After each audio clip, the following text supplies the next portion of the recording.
Rafli.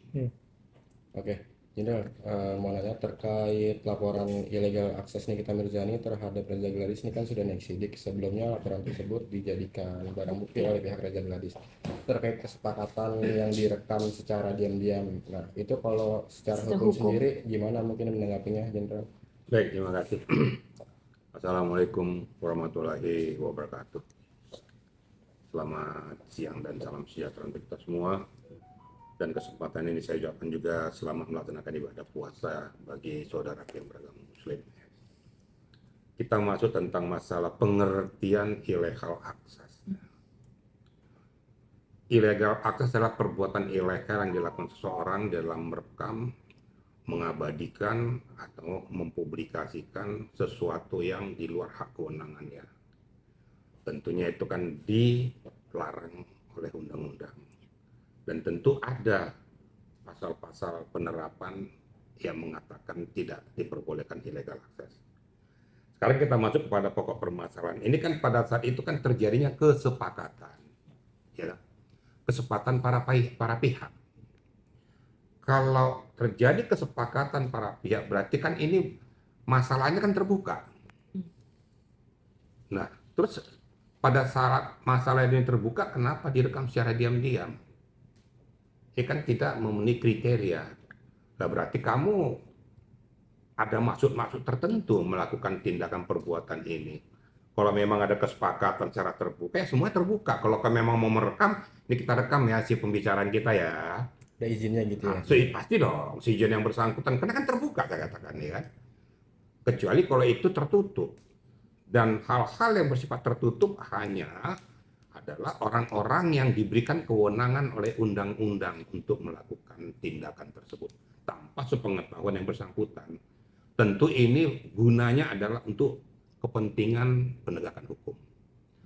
Jadi sah-sah saja kalau seandainya penyidik setelah melihat pokok permasalahannya ternyata memang ada muatan ilegal akses itu ya dinaikkan menjadi arena sidik. Tinggal nanti dalam penyidikan ini kan mencari peristiwa pidana itu. Di mana sih muatan ilegal akses ini? Kalau memang terpenuhi ilegal akses ini, tentu akan bisa memenuhi kriteria untuk penetapan tersangka.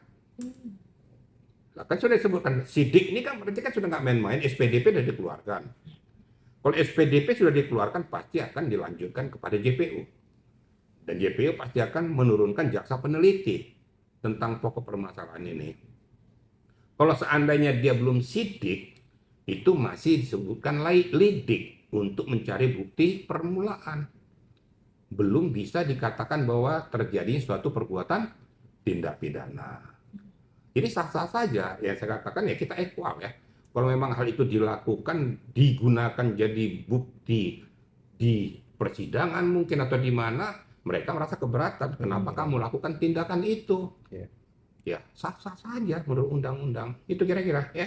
Untuk pasal dan hukum sendiri, jika memang terbukti dan terjerat pidananya itu gimana mungkin, Jenderal? Ya, tentunya kan ada penerapan pasal yang ada di tempat masalah illegal access ini. Berarti kan dilakukan secara tertutup dan tidak diperkenankan oleh undang-undang. Nanti tinggal kita lihat penyidik menerapkan di pasal berapa.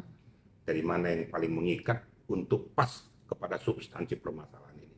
Tapi yang jelas pasti, kalau berani penyidik mengangkat pokok permasalahan dari lidik ke sidik, berarti dia sudah tahu benang merahnya. Berarti sudah terjadi suatu perbuatan tindak pidana yang tidak dibenarkan oleh undang-undang. Sekali lagi saya bilang, saya akan berbicara tentang masalah akidah hukum. Jadi hal-hal yang dilakukan itu berarti tidak sesuai dengan kriteria hukum. Makanya dia berani naikkan. Tinggal kita lihat sejauh mana nanti penyidik mendalami, menganalisis pokok permasalahan ini untuk menemukan siapa sih tersangkanya. Kalau memang perbuatan tindak pidana itu sudah memenuhi unsur secara keseluruhan. Gitu kira-kira. Ya. Terkait sekarang juga Niki lagi sedang mengajukan kasasi, Jenderal. Emang kalau proses kasasi kemarin kata kuasa hukumnya ada sekitar 4 bulan atau 5 bulan. Apakah emang prosedur kasasi seperti itu, Jenderal? Memang kasasi ini kan tergantung kepada kewenangan daripada Mahkamah Agung. Tapi secara administrasi itu hak daripada pihak Nikita untuk mengajukan kasasi. Kenapa? Secara administrasi hukum dia tidak menerima penerapan keputusan banding tersebut kan gitu. Ya sah-sah saja. Tinggal nanti menganalisis tentang hal-hal yang terjadi dalam persidangan pertama dan persidangan kedua, ada nggak administrasi hukum yang dilanggar untuk bisa membuat suatu keputusan daripada Mahkamah Agung. Cuma dua kan keputusannya, menolak dan menerima. Tapi itu hak daripada seorang Nikita. Namanya pembelaan diri. Setiap warga negara mempunyai hak untuk membela dirinya di dalam tingkat strata daripada penegakan dari mulai pengadilan pertama, banding maupun sampai tingkat kasasi. Kira-kira gitu ya. Tapi melihat case-nya Nikita sendiri, Pak Jenderal, artinya kan ini kan cukup lama ya, artinya polemik ini sendiri. Nah, dari pihak Nikita berkeyakinan bahwa kasasinya akan diterima. Kalau secara segi hukum melihatnya seperti apa sih, Pak Saya Jenderal? nggak mau berandai-andai. Ini kan sudah berbicara tentang administrasi hukum dan penegakan hukum. Yang bisa menjawab itu adalah atas keyakinan daripada Mahkamah Agung untuk memutuskan ditolak atau menerima. Maka saya katakan akan nanti menelaah proses tahapan daripada keputusan. Baik pengadilan pertama, banding, nanti akan dilihat. Kenapa dari sini tadi sekian tahun kok bisa naik jadi sekian tahun?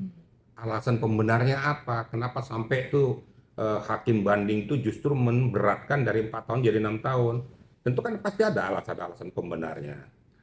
Adakah kesalahan administrasi hukum di sini nanti akan diteliti oleh Mahkamah Agung? Bisa saja nanti mengamputasi, bisa saja menolak. Kalau memang berdasarkan keyakinan Mahkamah Agung bahwa itu tidak sah secara prosedur hukum. Makanya kalau ditanyakan kepada saya tidak bisa menjawab. Karena bukan hak kewenangan saya untuk menjawab. Saya hanya berkata bahwa Nikita mempunyai hak untuk melakukan langkah tindakan itu. Itu adalah merupakan hak asasi seseorang. Dan itu dilindungi oleh undang-undang. Kira-kira gitu ya. Jika ditolak, upaya apa lagi yang bisa diajukan oleh Nikita dan tim kuasa hukumnya mungkin, Jenderal? Mungkin permohonan kepada Bapak Presiden. Presiden kan mempunyai hak prerogatif. Hak prerogatif yaitu tergantung kepada penilaian daripada beliau. Ada gerasi, amnesti, abolisi. Nah tentunya sebelum menjatuhkan ini kan minta pendapat hukum dari Mahkamah Agung juga. Atau Presiden berpendapat lain untuk kepentingan yang lebih besar. Ini sudah tidak berbicara lagi dengan masalah barikade hukum, tapi kepentingan yang lebih besar diutamakan demi kemaslahatan daripada rakyat, bangsa, dan negara. Makanya dia berani ngambil keputusan itu. Itu namanya sudah keputusan politik. Kira-kira gitu ya.